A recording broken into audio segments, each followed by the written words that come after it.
ខ្ញុំបកណាសូមក្រាបថ្វាយបង្គំគុណការទាំង3ដល់សេចក្តីគោរពជ្រះថ្លាសពការនិងសូមនមស្ការក្រាបថ្វាយបង្គំគុណចាស់គ្រប់ព្រះអង្គនិងសូមគោរពជំរាបសួរបងប្អូនទាំងអស់គ្នាដែលកំពុងតាមដានវីដេអូមួយនេះអញ្ចឹងពីថ្ងៃមុនយើងបានរៀនរួចមកហើយអំពីអកុសលចិត្តបាទមិនមែនបានរួចអស់ទេណាគ្រាន់តែថាបានរៀនខ្លះបាទគឺយើងរៀនអំពីអកុសលចិត្តដែលហៅថាចិត្តបាបហ្នឹងឯងគឺចិត្តប្រកបដោយអកុសលហើយតែកាលណាចិត្តប្រកបដោយអកុសលគឺឈ្មោះថាបានសាងនៅអំពើបាបហើយបាទអញ្ចឹងអកុសលចិត្តគឺទាំងអស់មានបានដួងគឺមាន12ដួងមែនទេបាទមាន12ដួងបើចែកជាប្រភេទធំគឺមាន3ប្រភេទ3ប្រភេទហ្នឹងប្រភេទទី1ឈ្មោះថាលោភមូលចិត្តហើយលោភមូលចិត្តហ្នឹងគឺមាន8ដួងហើយប្រភេទទី2ឈ្មោះថាតោសមូលចិត្តតោសមូលចិត្តហ្នឹងមាន2ដួងទៀតហើយប្រភេទទី3ឈ្មោះថាមោហមូលចិត្តមោហមូលចិត្តហ្នឹងមាន2ដួងដែរអញ្ចឹងសរុបចូលគ្នាទៅគឺ12ដួងហ្នឹងហើយអញ្ចឹងអកុសលចិត្តមាន12ដួងហើយយើងសិក្សាឲ្យអស់ទៅយើងនឹងដឹងថាគឺអស់ហើយ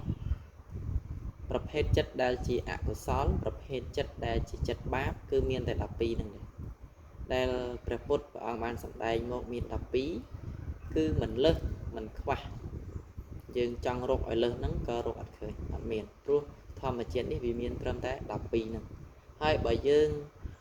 ចង់បំបត្តិចំណុចណាមួយចេញគឺវាអត់គ្រប់ព្រោះព្រះអង្គបានរកមកឃើញថាធម្មជាតិនេះចិត្តដែលប្រកបដោយអកុសលគឺការសាងនៅអំពើកម្មហៅថាបាបកម្មហ្នឹងគឺមាន12ដួងហ្នឹងគឺ12ប្រភេទហ្នឹងបាទអញ្ចឹងឥឡូវយើងនឹងបន្តទៅទៀតថ្ងៃមុនយើងបានរៀនអំពីលោភមូលចិត្តបានខ្លះហើយលោភមូលចិត្តទាំងអស់គឺមាន8ដួងមែនទេហើយយើងរៀនបាន2ដួងហើយបាទដួងទី1ឈ្មោះថាសោមនស្សៈសហគតាំងទិដ្ឋិកតៈសម្បយុត្តੰអសង្ខារិកាំចិត្តដែលប្រព្រឹត្តទៅមួយអន្លើដោយសោមនស្សវេទនាប្រកបដោយមិច្ឆាទិដ្ឋិមិនមានការបបួលដឹកនាំអញ្ចឹងរំលឹកបន្តិចចិត្តប្រភេទទី1នេះគឺមានលក្ខណៈសម្គាល់ត្រង់3ចំណុចណាបាទទី1ជាចិត្តប្រកបដោយសោមនស្សគឺសบายចិត្តរីករាយចិត្តពេញចិត្តក្នុងការគិតក្នុងការធ្វើបាទគឺសោមនស្សហើយចំណុចសម្គាល់ទី2គឺប្រកបដោយមិច្ឆាទិដ្ឋិបាទប្រកបដោយមិច្ឆាទិដ្ឋិគឺការយល់ខុសមិច្ឆាទិដ្ឋិគឺការយល់ខុសយ៉ាងម៉េចគឺយល់ខុសអំពីសភាពលក្ខណៈពិតរបស់ធម្មជាតិពីសភាពលក្ខណៈពិតរបស់សច្ចធម៌បាទដល់យើងយល់ខុសថាយ៉ាងម៉េចដូចថាវាអត់មានកម្មអត់មានផលអីទេវាអត់មានបាបអត់មានបុណ្យអីទេទាំងដែលសភាពលក្ខណៈរបស់ធម្មជាតិគឺវាមានកម្មមានផលមានបុណ្យមានបាបពិតប្រកបជាក់ស្ដែងបាទសាងបាបនឹងឲ្យផលមកបានជាផលរបស់បាបហ្នឹងឯងជាសភាពពិតរបស់ធម្មជាតិមានអញ្ចឹងដល់យើងគិតខុសពីហ្នឹងឈ្មោះថាគិតខុសហើយគឺមិច្ឆាទិដ្ឋិហើយចំណុចសម្គាល់ទី3គឺមិនមានការបបួលដឹកនាំបាទអញ្ចឹងចិត្តប្រភេទនេះគឺមានកម្លាំងដោយខ្លួនឯងតែម្ដងគឺគិតដោយខ្លួនឯងធ្វើដោយខ្លួនឯងដោយមិនចាំបាច់មាននរណាមកណែនាំមកបង្ហាញមកហៅឲ្យទេអញ្ចឹងយើងក៏បានដឹងអំពីឧទាហរណ៍ហើយយើងបានរៀនលើកឧទាហរណ៍ផ្សារភ្ជាប់ទៅនឹងជីវិតរបស់យើងរាល់ថ្ងៃរៀនសង្កេតចិត្តគំនិតរបស់យើងរាល់ថ្ងៃថាចិត្តខណៈណាខ្លះចាត់ចូលជាលោភមូលចិត្តដួងទី1នេះយើងបានសិក្សាហើយបានលើកឧទាហរណ៍ហើយអញ្ចឹងខ្ញុំអត់និយាយពាក្យតងឧទាហរណ៍ទៀតទេអញ្ចឹងយើងចូលទៅដល់ដួងទី2គឺលោភមូលចិត្តដួងទី2មានឈ្មោះថាសោមនស្សៈសហគតាំងទិដ្ឋិកតៈសម្បយុត្តੰសសង្ខារិកាអញ្ចឹងចិត្តដែលប្រព្រឹត្តទៅមួយអន្លើដោយសោមនស្សវេទនាប្រកបដោយមិច្ឆាទិដ្ឋិ មានការបបួលដឹកនាំបាទចឹងចិត្តនេះខុសអំពីចិត្តទី1តែបន្តិចទេគឺត្រង់កន្លែងទី1មិនមានការបបួលដឹកនាំគឺធ្វើដោយខ្លួនឯងគិតដោយខ្លួនឯងហើយចិត្តប្រភេទទី2នេះតើគេបបួលគេហៅគេណែនាំបានទៅធ្វើតាមគេទៅគិតតាមគេបាទអញ្ចឹងណាអញ្ចឹងចំណុចសម្គាល់គឺមាន3ចំណុចដូចគ្នាទេគឺសោមនស្សហើយប្រកបដោយទិដ្ឋិមានការយល់ខុសហើយនឹង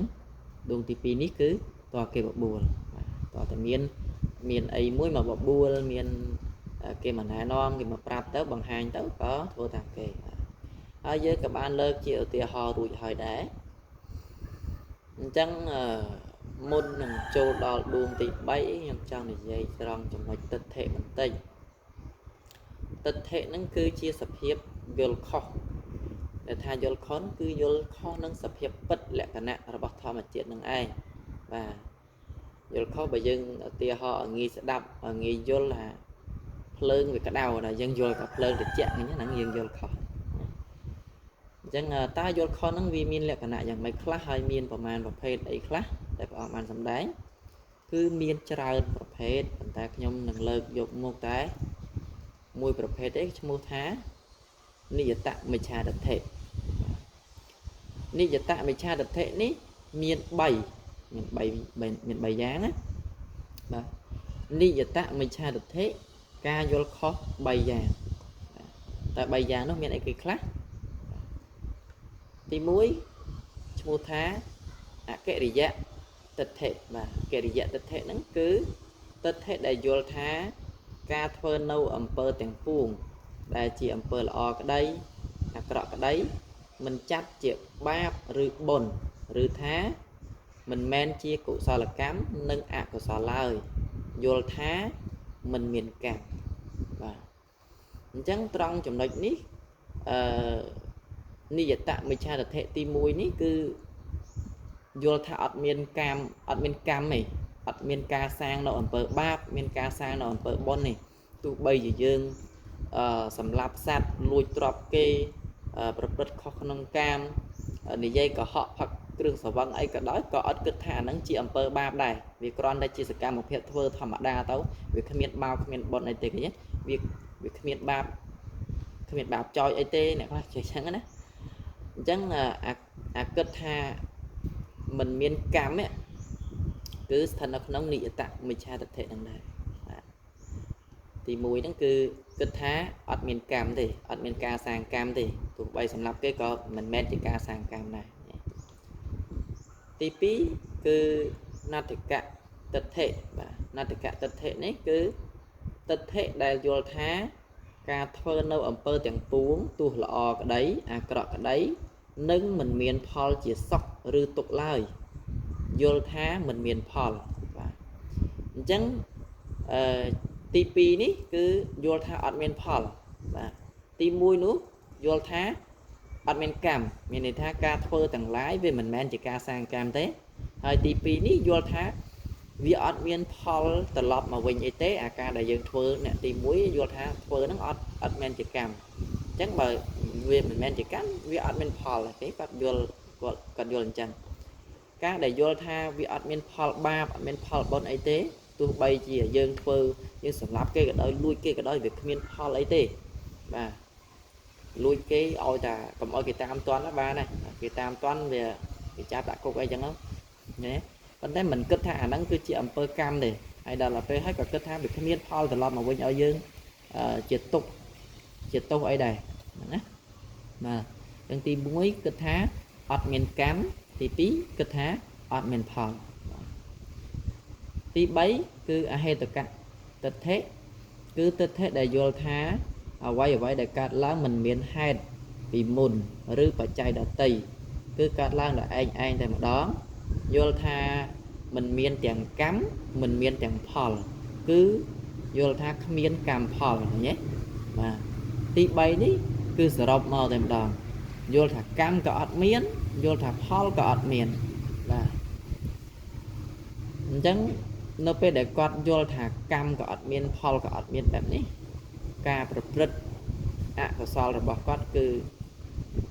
vì miền tùng nguồn thất nguồn và chẳng nó không nó cái đạn này gì bằng sầm đánh cái than đi giờ tạm mày cha tập thể ní miền tốt nguồn này hay đấy bạn miền tốt nguồn để miền tốt nguồn có pro té quạt kết thả miền cam bạn miền Paul là ngày bạn miền ba bạn miền bon là ngày đó là về quạt kết thả miền ba phong quạt khai ấy nâng sầm láp quạt khai ấy nâng lúa quạt khai ấy nângประกอบនឹងកាមនិយាយក៏ហក់ផឹកគ្រឿងស្រវឹងឬក៏អកុសលដតីផ្សេងទៀតដែលគាត់ត្រង់ធ្វើគាត់អត់គិតខ្លាចអីទេព្រោះគាត់គិតថាវាអត់មានជាកំហុសផងព្រោះអត់ជាអំពើបាបអីផងហើយក៏វាគ្មានផលតបស្នងឲ្យយើងជួបទុកទោសអីផងឃើញទេអញ្ចឹងដល់ពេលគាត់គិតបែបហ្នឹងគាត់ធ្វើដោយយើងនិយាយប្រទេសថាសម្លាប់គេចឹងគេថាសម្លាប់ដោយសេចក្តីខុសខើតែម្ដងគ្មានត្រាប្រណីទេឃើញទេចឹងហើយបាននិយតមច្ឆាទិដ្ឋិ3នេះគឺមានទោសធ្ងន់ហើយកាលណាកើតនៅនិយតមច្ឆាទិដ្ឋិទាំង3នេះគឺទៀងយ៉ាងម៉េចទៀងថានឹងទៅអបាយភូមិបាទនិយតទិដ្ឋិហ្នឹងគឺជាទិដ្ឋិដែលទៀងបាទតែកើតគឺទៀងថានឹងខុសបាទជាការយល់ខុសហ្នឹងហើយទៀងតែនឹងទៅអបាយភូមិអញ្ចឹងតាមពិតទិដ្ឋិមានច្រើនយ៉ាងមានដូចជាសកាយទិដ្ឋិអីទៀតដែលល្អិតដែលច្រឡំថាមានតួខ្លួនមានអត្តាតួខ្លួនអីនេះណាអាហ្នឹងគឺសកាយទិដ្ឋិអាហ្នឹងកាន់តែល្អិតមែនតើណាយើងកាន់តែពិបាកមើលពិបាកពិចារណាថាខណៈណាយើងមានទិដ្ឋិអីហ្នឹងណាអញ្ចឹងតកតងនឹងទិដ្ឋិនេះខ្ញុំលើកឡើងតែតកតងនឹងនិយតមច្ឆាទិដ្ឋិ3នេះទេហើយដើម្បីជាទុនក្នុងការយើងទៅរៀនលោភមូលចិត្តដែលប្រកបដោយទិដ្ឋិបាទកុំឲ្យយើងអត់ស្គាល់ទិដ្ឋិអញ្ចឹងតែនិយាយថាមច្ឆាទិដ្ឋិមិនដឹងថាអីគឺខ្លះអញ្ចឹងខ្ញុំសូមលើកឡើងតែ3នេះសិនដល់ពេលក្រោយចាំយើងរៀនអំពីមច្ឆាទិដ្ឋិប្រភេទផ្សេងនៅទីទៀតអញ្ចឹងយើងចូលទៅលោភមូលចិត្តរបស់យើងវិញថ្ងៃមុនយើងបាន2ដួងហើយមែនទេបាទប្រកបដោយទិដ្ឋិហើយទិដ្ឋិគឺខ្ញុំលើកឡើងអញមិញហ្នឹងហើយទិដ្ឋិនេះទិដ្ឋិទាំងអស់នេះនិយតមច្ឆាទិដ្ឋិហ្នឹងកើតឡើងជាមួយនឹងចិត្តអីគឺកើតឡើងតែជាមួយនឹងលោភមូលចិត្តទេបាទគឺលោភមូលចិត្តដែលប្រកបដោយទិដ្ឋិនឹងឯងបាទអញ្ចឹងនិយតមច្ឆាទិដ្ឋិនេះបើវាកើតគឺវាកើតជាមួយនឹងលោភមូលចិត្តណាដែលប្រកបដោយទិដ្ឋិប៉ុន្តែទិដ្ឋិមិនមែនមានតែនិយតមច្ឆាទិដ្ឋិនេះទេលោភមូលចិត្តដែលប្រកបដោយទិដ្ឋិនឹងអាចកើតទិដ្ឋិដតីក្រៅអំពីនិយតមច្ឆាទិដ្ឋិនឹងដែរអញ្ចឹងគ្រាន់តែសម្គាល់ថាឲ្យតែទិដ្ឋិកើតឡើងទិដ្ឋិណាក៏ដោយគឺវាកើតតែជាមួយនឹងលោភមូលចិត្តទេហើយជាលោភមូលចិត្តប្រកបដោយទិដ្ឋិកតសម្បយុទ្ធហ្នឹងគឺចិត្តដែលប្រកបជាមួយនឹងការយល់ខុសនឹងឯងព្រោះអីព្រោះលោភមូលចិត្តដួងទី3គឺវាអត់មានទិដ្ឋិទេបាទតែខ្ញុំនិយាយថាបញ្ជាក់ថាវាកើតតែជាមួយនឹងលោភៈដែលប្រកបដោយទិដ្ឋិហ្នឹងណាបាទព្រោះលោភៈមាន8ដួងមាន4ដួងប្រកបដោយទិដ្ឋិហើយមាន4ដួងទៀតវាមិនប្រកបដោយទិដ្ឋិទេមកឥឡូវយើងចូលដួងទី3ដួងទី3មានឈ្មោះថាសោមនស្សៈសហគតੰទិដ្ឋិកតទិដ្ឋិកតវិបយុត្តੰអសង្ខារិកੰបាទអញ្ចឹងចិត្តដែលប្រព្រឹត្តទៅមួយអន្លើដោយសោមនស្សវេទនាប្រឆាចមិច្ឆាទិដ្ឋិមិនមានការបបួលដឹកនាំបាទអញ្ចឹងចិត្តប្រភេទទី3នេះរបស់លោភមូលចិត្តនេះមានចំណុចសម្គាល់ត្រង់3ចំណុចដូចគ្នាទី1គឺសោមនស្សទី2ប្រឆាចមិច្ឆាទិដ្ឋិបាទនេះខុសពីដួងទី1និងដួងទី2ត្រង់ថាដួងទី1និងដួងទី2មានមិច្ឆាទិដ្ឋិមានការយល់ខុសនៅក្នុងហ្នឹងហើយដួងទី3នេះគឺអត់មានការយល់ខុសនៅក្នុងហ្នឹងទេ nâng mình miên ca bảo bùa đặc nòn và kịch khinh luôn anh thôi luôn ai ập cha mạch miên là ná mà bảo bùa một này nó một hào ấy tê nó chỉ đúng thì 7 chẳng mà dân tiếp thiệp ta nâng lô phải mua là chật ngày để dân riêng ngày muốn cứ tiếp thiệp nâng đúng thì mùi về sẽ điện cái né đó và sau mà nó được cái né ập cha mạch là bảo bùa được cái nè học cái nè tại trong thá anh ấy cứ ập miến mình cha được thể tề pra cha mình cha được thể ní cònតែមិនមានមិច្ឆាទិដ្ឋិមិនមានការយល់ខុសនៅក្នុងហ្នឹងប៉ុន្តែមិនមែនមានន័យថាមានការយល់ត្រូវនៅកន្លែងហ្នឹងទេបាទមិនមែនមានន័យថាប្រះចាកមិច្ឆាទិដ្ឋិអញ្ចឹងមានបញ្ញាអត់ទេអត់មានបញ្ញាទេត្រង់ចំណុចហ្នឹងណាព្រោះបញ្ញាជាកុសលចេតសិកទេវាមិនមកកើតជាមួយនឹងលោភៈមូលចិត្តទេវាមិនមកកើតជាមួយនឹងអកុសលចិត្តទេបាទបញ្ញា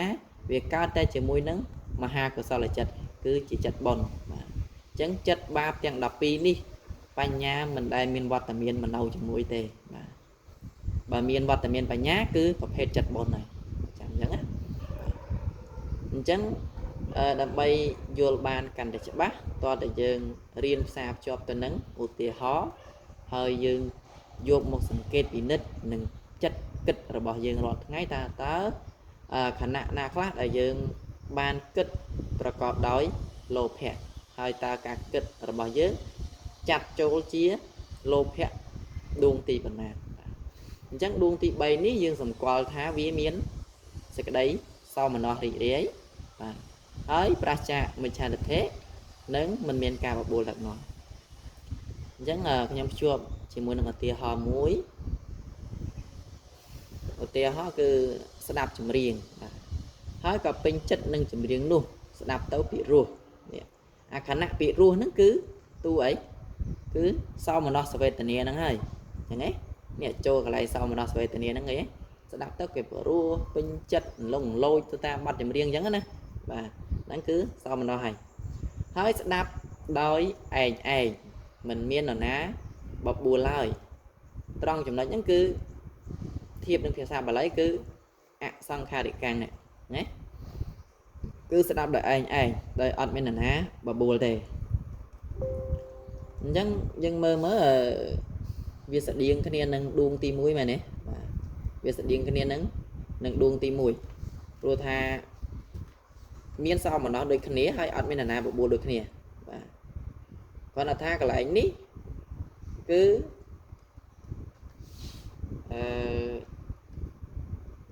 ប្រឆាចមិច្ឆាទិដ្ឋិបាទប្រឆាចមិច្ឆាទិដ្ឋិប្រឆាចយ៉ាងម៉េចនេះដូចខណៈដែលយើងកំពុងតែស្ដាប់ចម្រៀងអញ្ចឹងយើងកំពុងតែស្ដាប់ចម្រៀងអញ្ចឹងយើងមានបានគិតអំពីរឿងត្រូវរឿងខុសទេអត់ទេមែនទេយើងគ្រាន់តែស្ដាប់ទេគ្រាន់តែស្ដាប់ទៅព្រោះអញ្ចឹងទៅយើងអត់គិតថាតើអានឹងត្រូវឬខុសបុណ្យឬបាបទេមែនទេបាទអញ្ចឹងពេលដែលយើងអត់គិតហ្នឹងគឺត្រង់កន្លែងអត់គិតហ្នឹងគឺប្រឆាចមិច្ឆាទិដ្ឋិហ្នឹងហើយបាទគឺអត់មានការយល់ខុសនៅក្នុងហ្នឹងហើយអត់មានមិច្ឆាទិដ្ឋិនៅក្នុងហ្នឹងទេបាទឡើយហ្នឹងគឺទិដ្ឋិកតវិបយុទ្ធណាប៉ុន្តែការស្ដាប់ចម្រៀងមួយដដែលហ្នឹងក៏អាចមានមិច្ឆាទិដ្ឋិនៅក្នុងហ្នឹងដែរបាទឧទាហរណ៍ថាយើងស្ដាប់ចម្រៀងអញ្ចឹងទៅព្រោះលងលោចទៅអញ្ចឹងទៅប៉ុន្តែដល់ពេលយើងគិតថាស្ដាប់ចម្រៀងហ្នឹងវាគ្មានបាបគ្មានបុណ្យអីទេគ្រាន់តែស្ដាប់ចម្រៀងហ្នឹងក៏បាបដែរនោះវាមិនបាច់ទេនេះយើងគិតអញ្ចឹងណាយើងគិតថាគ្រាន់តែស្ដាប់ចម្រៀងហ្នឹងបាបដែរហ្នឹងវាមិនបាច់ទេវាមិនបាច់ធ្វើស្អីកើតទេអញ្ចឹងការស្ដាប់ចម្រៀងហ្នឹងវាគ្មានបាបគ្មានបុណ្យអីទេនេះខណៈដែលយើងគិតថាស្ដាប់ចម្រៀងវាគ្មានបាបគ្មានបុណ្យអីដែរហ្នឹងគឺប្រកបដោយទិដ្ឋិវិញហើយបើប្រកបដោយទិដ្ឋិគឺវាផ្លាស់ចេញពីដួងទី3ហ្នឹងទៅចូលលោភៈមូលចិត្តប្រភេទដួងទី1វិញបាទព្រោះដួងទី1សោមនស្សដែរហើយអត់មាននរណាបបួលដែរប៉ុន្តែគេមានមិច្ឆាទិដ្ឋិបាទមានការយល់ខុសនៅក្នុងហ្នឹងហើយដល់ពេលដួងទី3គឺអត់មានការយល់ខុសនៅក្នុងហ្នឹងទេគឺមានន័យថាអត់គិតបាទប៉ុន្តែដល់ពេលយើងចាប់ដើមគិតបើចាប់ដើមគិតមានមិច្ឆាទិដ្ឋិវាផ្លាស់អំពីមានន័យថាអាចិត្តប្រកបដោយលោភៈដួងទី3នេះវារលត់ទៅវាកើតអាចិត្ត លោភៈមូលចិត្តដួងទី1មកវិញឃើញទេអញ្ចឹងរឿងតែមួយហ្នឹងខណៈខុសគ្នាហ្នឹងគឺក៏វាអាចផ្លាស់ប្រភេទលោភៈមូលចិត្តហ្នឹងដែរឃើញទេអញ្ចឹងមិនថាឃើញវាល្អិតទេយើងបើថាកើតអកុសលហើយវាបជ្រៀតគ្នាវាល្អិតអញ្ចឹងចេញពីមួយចូលមួយគិតថាអូមិនមានទិដ្ឋិអីអញ្ចឹងប្រហែលជាលែងបាបឯងអត់តាន់រួចខ្លួនទេមកធ្លាក់ចូលក្នុងអាប្រភេទលោភៈមូលចិត្តអត់ទិដ្ឋិនេះទៀតឃើញទេអញ្ចឹងមិនថាដំបូងយើងថាអូបើថាមានទិដ្ឋិណាវាបាបហើយណាដល់ឥឡូវលះអទិដ្ឋិចេញអីហ្នឹងអត់មានទិដ្ឋិមិនលះទេគ្រាន់តែថាទិដ្ឋិហ្នឹងវាអត់កើតដល់ពេលទិដ្ឋិអត់កើតគិតថាវាលែងអីហើយលែងអីមិនវានៅប្រភេទលោភៈមូលចិត្តដួងទី3នេះចាអត់ទិដ្ឋិអីមិនបាននៅតែជាអកុសលព្រោះវាមានលោភៈនៅក្នុងហ្នឹងអញ្ចឹងបើស្ដាប់ទៅពីរោះធម្មតាទៅយើងអត់មានគិតត្រូវអត់មានគិតខុសអីបាបបុណ្យអីទេអាហ្នឹងប្រឆាមិច្ឆាទិដ្ឋិហើយគឺអត់មានមិច្ឆាទិដ្ឋិទេអញ្ចឹងជាប្រភេទលោភៈមូលចិត្តដួងទី3អញ្ចឹងទៅបាទដែលយើងអត់គិតណាបាទប៉ុន្តែដល់ពេលគិតចូលទៅដួងទី1វិញអញ្ចឹងមិនថាវាល្អិតទេឃើញទេអញ្ចឹងបញ្ញារបស់ព្រះអង្គមើលឃើញទាំងអស់ដែលយើងធម្មតាយើងមិនបានគិតមិនបានដឹងយើងមិនដឹងថាវាល្អិតដល់ថ្នាក់ហ្នឹងទេក្រៅពីបញ្ញាព្រះអង្គតើមាននរណាអាចមើលឃើញណាអញ្ចឹងដើម្បីកាន់តែច្បាស់អំពីលោភៈមូលចិត្តដួងទី3នេះបន្ថែមទៀតក៏យើងរៀនពិចារណាលើកជាឧទាហរណ៍នឹងការគិតរបស់យើងរៀនសង្កេតពិនិត្យថាតើការគិតរបស់យើងណាខ្លះរាល់ថ្ងៃនេះជាប្រភេទលោភៈមូលចិត្តដួងទី3បាទអញ្ចឹងយើងអាចលើកឧទាហរណ៍តាក់ទងទៅនឹងឧទាហរណ៍ចាស់ដែលយើងធ្លាប់លើកឡើងកាលពីលោភៈមូលចិត្តដួងទី1និងដួងទី2យកមកដើម្បីឲ្យកាន់តែច្បាស់បាទដួងទី1ដួងទី2ដូចជាខ្ញុំធ្លាប់លើកឧទាហរណ៍តាក់ទងទៅនឹងការទៅដើរលេងទៅអង្គុយមាត់ព្រែកទៅអង្គុយមាត់ទន្លេមើលស្រីស្អាតស្ដាប់ចម្រៀងអីចឹងទៅអញ្ចឹងឧទាហរណ៍ថាទៅអង្គុយមើលស្រីស្អាតនៅមាត់ទន្លេអញ្ចឹងវាមានសោមនស្សហើយ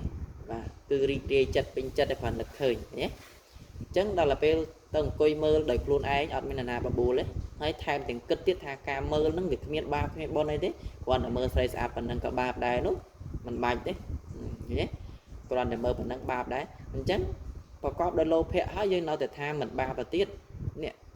អាខណៈដែលយើងគិតថាគ្រាន់តែមើលប៉ុណ្ណឹងបាបដែរវាមិនដែលទេនេះអាខណៈគិតបែបហ្នឹងគឺប្រកបដោយមិច្ឆាទិដ្ឋិអាហ្នឹងវាស្ថិតនៅក្នុងដួងទី1បាទវាស្ថិតនៅក្នុងដួងទី1ប៉ុន្តែដល់ទៅពេលយើងទៅមើលខណៈដែលអង្គុយមើលហ្នឹងយើងភ្លេចគិតរឿងថា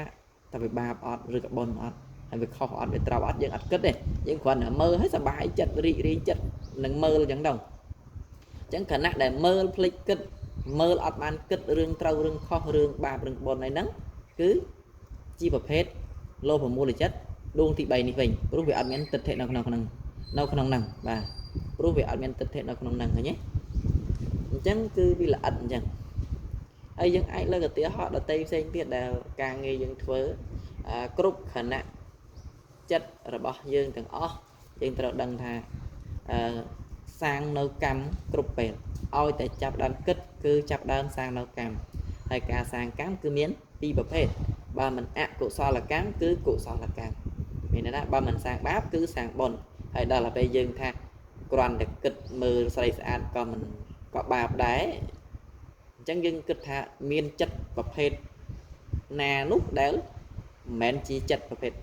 ដែលមិនមែនជាការសាងកម្មហើយដែលមិនមែនជាការសាងបាបហើយមិនមែនជាការសាងបុណ្យឃើញទេអញ្ចឹងដល់ពេលយើងគិតអញ្ចឹងវាមិនខុសជាងសភាពធម្មជាតិ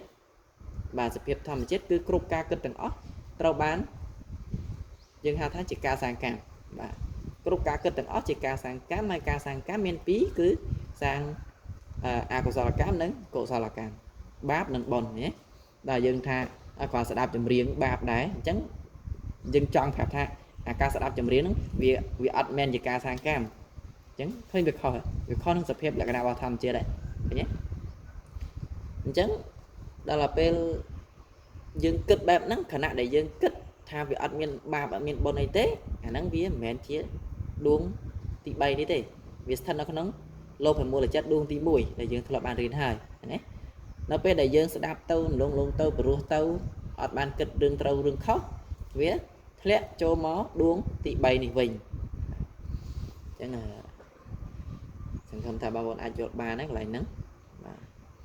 chẳng là dân và to tàu đuông tị buồn mùi tiệt đuông tị buồn cho một tháng sau mà nó xạ hạ cái táng tất thể các tạng vượt và dột táng xạ xong khai được càng chẳng là chất ý miền lệ khả sẵn qua bay được nế chất đây bật tấu mùi ẩn lỡ đôi sau mà nó sẽ về tờ nế pracha mới cha được thế miền ca bọc bùa lần ngon và chẳng biết sự điên nâng chất tị bay ní đây thế bà dương vô chất tị bay ní chất tị buồn ní có vô đây rồi việc khóc nế thoáng là khác đó là cây mà bọc buồn đuông tị buồn ấy nè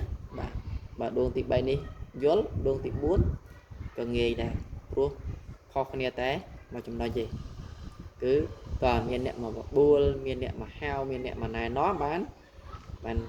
kịch bàn thờ chẳng được cái nía và cọp đời sau mà nó được cái nía hay pracha mới cha được thể được nía từ ắt kịch rừng trâu khó rừng bạc bọn này tế thấy mình miền ca bạc bùa lợn nó miền ca bạc bùa lợn nó chẳng có tia hó sẽ đáp chùm riêng là đá là tia hó đôi tị bay dừng mất là bay dừng nghề dưới và sẽ đáp chùm riêng hai cặp pin chất nâng chùm riêng luôn và sẽ đáp tốc vật luôn này cái này để sẽ đáp tốc vật cứ sau mình đo thằng anh còn té mình sẽ đáp bài anh tê to tại miền nhẹ bạc bùa chẳng người ta dân để lên những chả kia mà bùa đấy nhóm miền sẽ đi mũi chùm riêng pro à chả sẽ đáp đấy và chả sẽ đáp tam cái đó là những sẽ đáp pro chẳng là những ăn kết riêng bon ba riêng con tô riêng trâu khói đấy nhưng mà là pro tao chỉ mua chùm riêng thầm đa chẳng nè chả cả nạn nắng cứ chia lô phải mua là chất đuông tị buồn này lô phải mua là chất đuông tị buồn này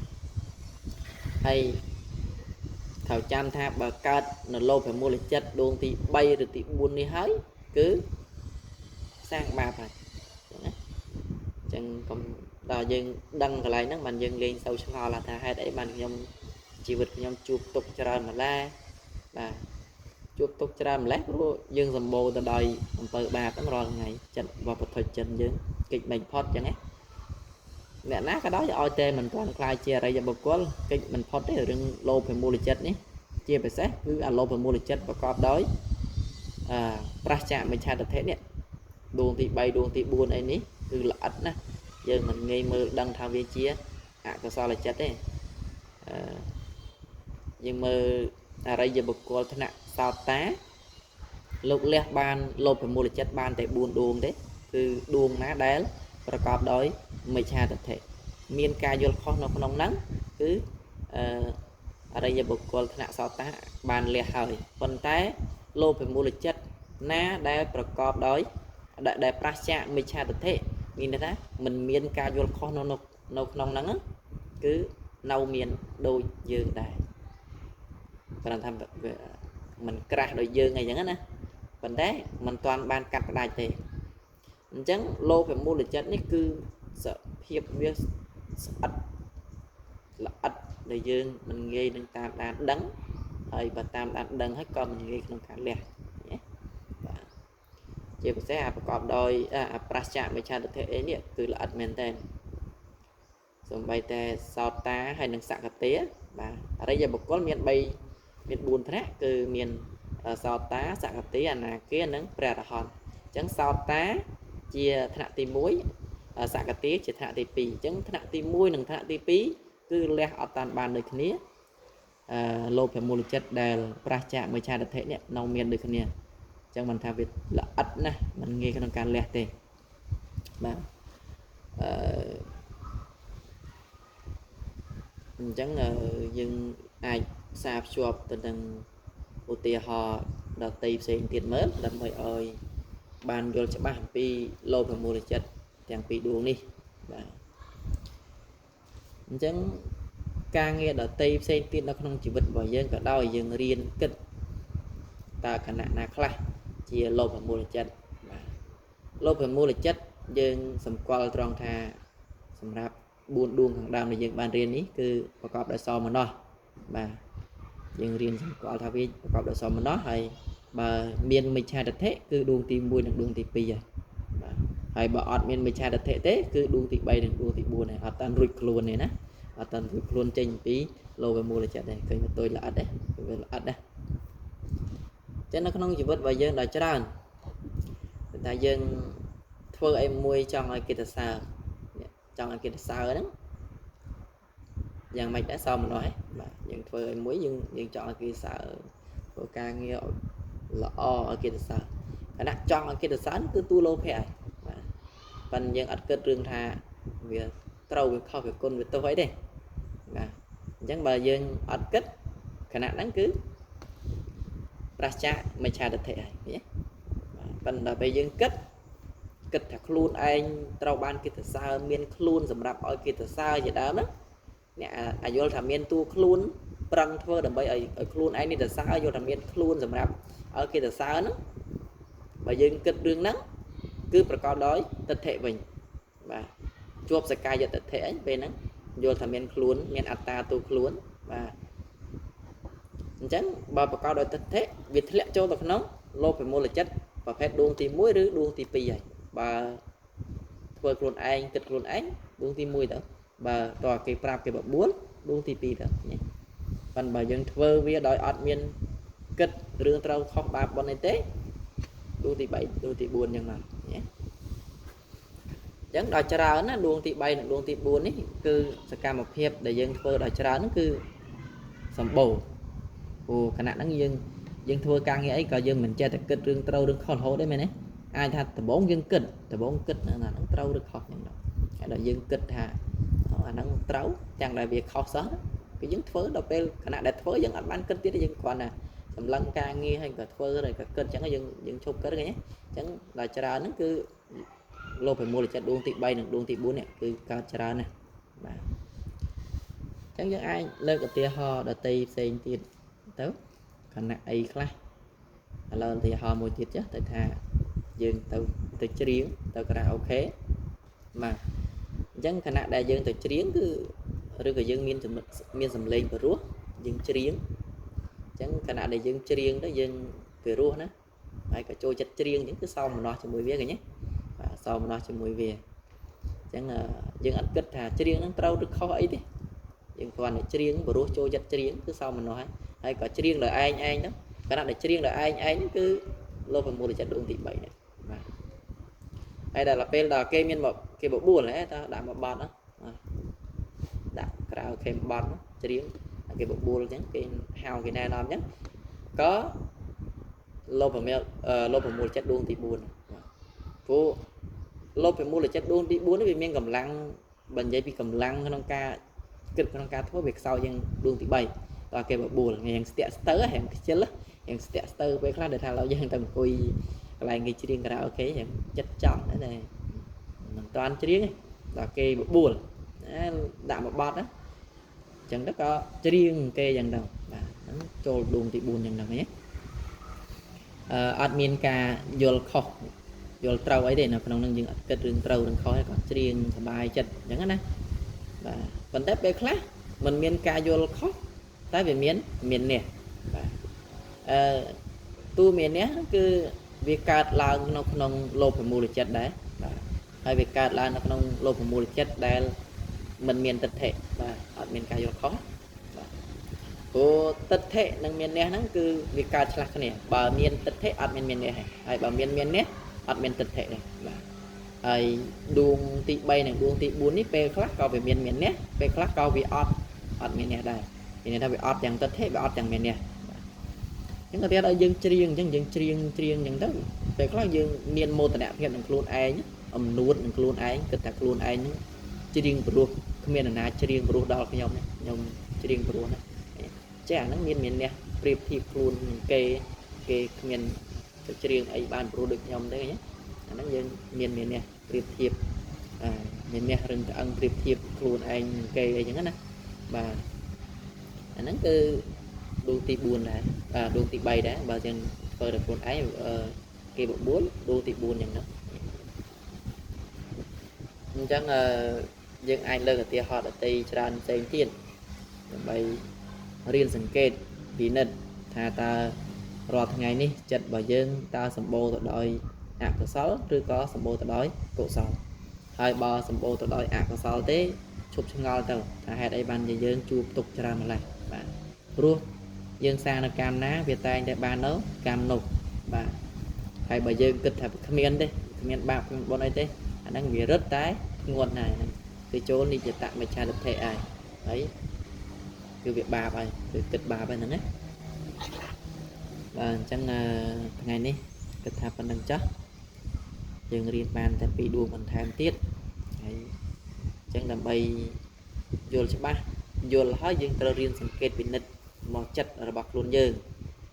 ហើយរៀនសម្គាល់ថានេះគឺជា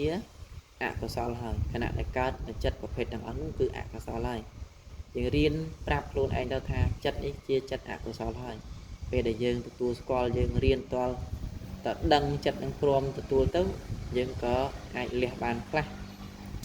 ប្រសើរជាងយើងមិនដឹងណាដោយដែលយើងពីក្មេងយើងមិនដឹងថាអីជាលាមកពេលដែលយើងមិនទៅបងមក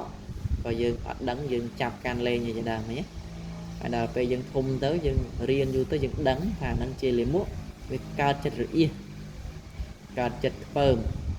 មិនចង់ប៉ះដល់ខ្លួនឯងអញ្ចឹងរឿងដំបូងគឺយើងត្រូវរៀនពិចារណារៀនសង្កេតពិនិត្យចិត្តខ្លួនឯងនឹងឯងចិត្តណាខ្លះជាកុសលណាខ្លះជាអកុសលអញ្ចឹងឥឡូវយើងរៀនបាន4ដួងហើយយើងរៀនសង្កេតទៅតាមតើខណៈណាខ្លះដែលអកុសល